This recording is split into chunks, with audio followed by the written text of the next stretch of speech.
దివంగత ముఖ్యమంత్రి నందమూరి తారక రామారావు ఇద్దరల్లుళ్ళు 30 ఏళ్ల తర్వాత ఒకే వేదికపై కూర్చుండబోతున్నారు. ఎన్టీఆర్ పెద్దలుడు మాజీ మంత్రి డాక్టర్ దగ్గుబాటి వెంకటేశ్వరరావు తెలుగు, ఇంగ్లీష్ భాషల్లో రాసిన ప్రపంచ చరిత్ర పుస్తకావిష్కరణ సభకు ముఖ్యమంత్రి చంద్రబాబు ముఖ్య అతిథిగా హాజరవుతున్నారు. విశాఖలోని గీతం యూనివర్సిటీ వీరిద్దరి కలయికకు వేదిక కాబోతోంది. మార్చి 6వ తేదీ ఉదయం 10:30 గంటలకు ఈ సభ జరగబోతోంది.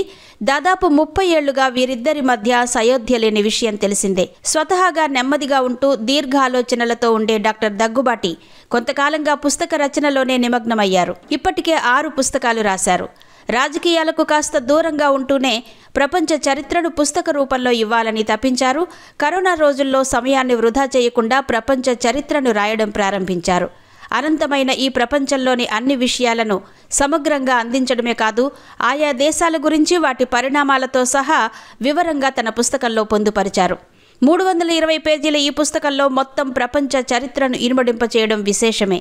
ఇంగ్లీష్ పుస్తకాన్ని కేంద్ర ఆర్థిక శాఖ మంత్రి నిర్మలా సీతారామన్, తెలుగు పుస్తకాన్ని భారత మాజీ ఉపరాష్ట్రపతి ముప్పవరపు వెంకయ్య నాయుడు ఆవిష్కరిస్తారు. రాజమండ్రి ఎంపీ దగ్గుబాటి పురంధేశ్వరి ఈ సభను నిర్వహిస్తున్నారు.